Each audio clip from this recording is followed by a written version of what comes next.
Quiero terminar ahora sí con una última cita, pero no de los adagios, sino de otro texto, justamente el último texto, un escrito sobre la justicia que me envió Ciro este año.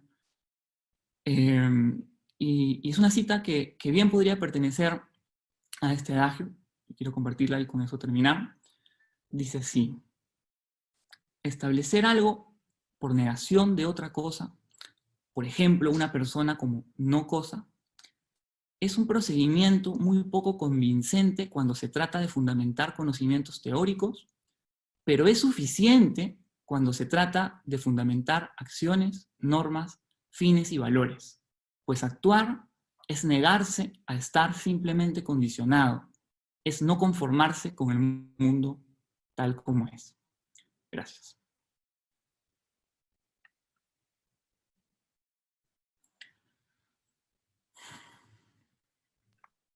Muchas gracias, Martín.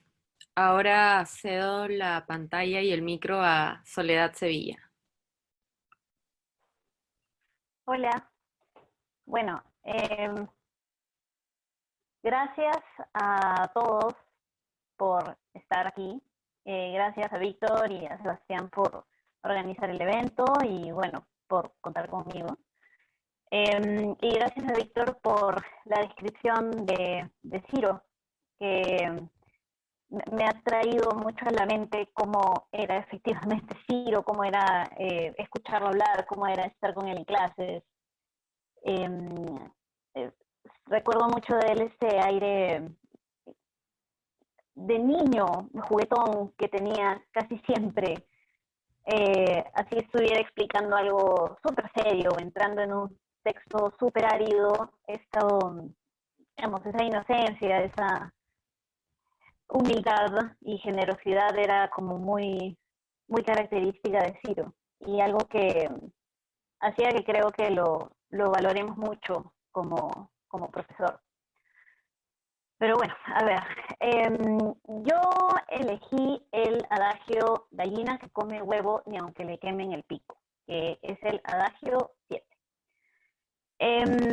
Bueno, todo el texto me parece que está atravesado por un cierto tono un poco pesimista, pero este texto, a pesar de que describe con claridad y con lucidez las formas en las que aquello que debería hacernos libres más bien nos oprime, a pesar de que está esta descripción, encuentro que es también optimista, porque finalmente Ciro en este pequeño texto da cuenta de cómo siempre hay espacio para la libertad, siempre hay espacio para la autonomía, y digamos, por apabullante que sea las estructuras sociales que nos rodean y que nos determinan, nunca nos determinan por completo. Siempre hay pequeñas fisuras y pequeñas grietas que nos sirven precisamente como espacio para la libertad, o al menos como oportunidad para ejercer libertad y autonomía. Bueno, en este adagio, Ciro empieza hablando de Hegel y de cómo la idea de la eticidad de Hegel tiene un en vez y, digamos, tiene un revés y un derecho. Tiene un lado luminoso, un lado positivo, un lado bueno, que implica que, claro, que el individuo en una sociedad estructurada por instituciones es el individuo libre. Sin embargo, todas estas instituciones pueden servir también para oprimirlo.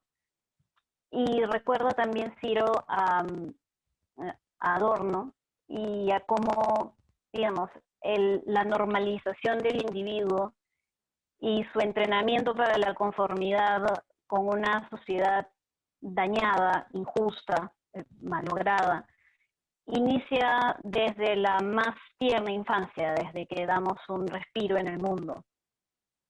Empieza con la crianza en la familia. continúa con la escuela, que ya es una institución estructurada precisamente para hacernos ciudadanos funcionales, y luego continúa en el trabajo o en la educación superior. Que continúe en la educación superior es particularmente doloroso, diría. Pero claro, el punto es que Ciro da cuenta de cómo hay un entramado de instituciones que nos entrenan para ser funcionales. El punto que resalta Ciro es que esta constante formación es precisamente constante. No se da en un solo momento y termina de determinarnos en ese momento una vez y para siempre, sino que tiene que ser constantemente reiterada. Entonces, Ciro lo pone como que son varios comienzos, varias entradas a un momento más de formación, de reentrenamiento para la funcionalidad, para la vida funcional en la sociedad, lo que implica también volver a entrenarnos para estar conformes y para encontrarnos a gusto en esta estructura. Ahora, en tanto no es una tarea que sea una vez y para siempre, quiere decir que es una tarea que nunca está completa. Y si es una tarea que nunca está completa, quiere decir que siempre hay momentos en los cuales hay lugar para la inconformidad.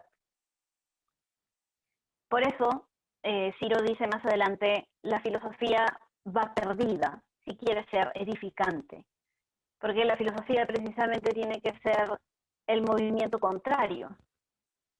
De ahí esta idea de que la filosofía es inútil, porque efectivamente la filosofía no debería ser ponernos no debería ser una institución más de normalización, debería ser todo lo contrario.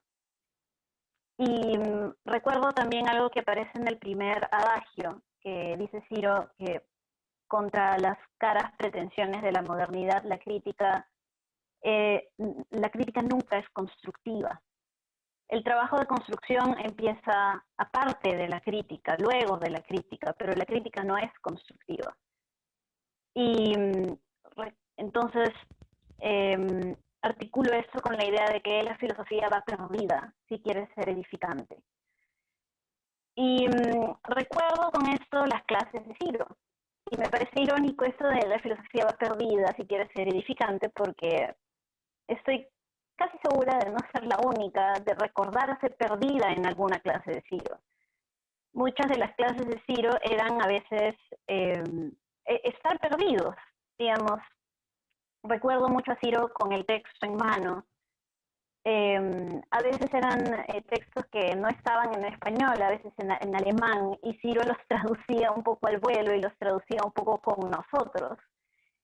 Y eso a veces daba lugar a momentos muy bonitos, porque eran momentos en los cuales Ciro asociaba muy espontáneamente, muy de pronto, un tema con uno aparentemente completamente desligado y terminaba yéndose por tragedia griega, hablando de música o hablando de referentes que incluso a mí en ese momento no me resonaban para nada y que eran la primera vez que aparecían en mi cabeza. Y bueno, se armaban momentos muy, muy bonitos en clase porque era claro que todo era espontáneo. Pero bueno, sí, recuerdo muchas veces esta sensación de estar perdidos.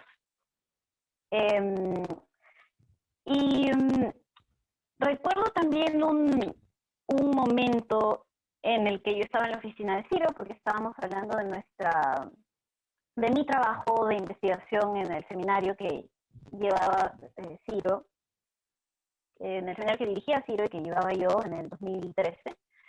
Y a mí me tocaba dictar ese día, dictar, esta palabra que no le gustaba precisamente usar a Ciro, me tocaba dictar Scheler, que es un autor que yo nunca había visto. Era la primera vez que yo era jefa de práctica en Estudios Generales Letras, era la primera vez que yo leía a Scheler y no lo entendía. Y con cierta esperanza le pregunto a Ciro si podía ayudarme y darme alguna pista para articular la clase porque estaba perdida. Y Ciro me mira y me dice que no había problema, que el punto, que no tenía que entender, que vaya a la clase con el texto y lo lea con mis alumnos y vea qué pasa ahí. En el momento el consejo solo me dejó más ansiosa, porque como era la primera vez que yo estaba a cargo de una jefatura de prácticas, a mí me interesaba en ese momento sentirme capaz de poder presentarle a mis estudiantes algo coherente, poderlos ayudarlos a entender algo que yo ya sabía, y me interesaba a mí probarme entonces que yo podía hacerlo, que yo podía entender y podía comunicar eso que yo entendía. Entonces, en el momento del consejo, la verdad es que me dejó francamente desconcertada. Pero ahora me doy cuenta de lo valioso del consejo y de todo lo que estaba detrás del consejo. Y de la madurez que implica poder hacer eso, de la honestidad y la humildad que implica entrar a un salón como, en ese momento para mí era como jefa de práctica, pero pienso como profesor, profesora, y confesar a los estudiantes que tú tampoco entiendes, y hacerlos partícipes de esa incomprensión. Y eso debe ser la filosofía.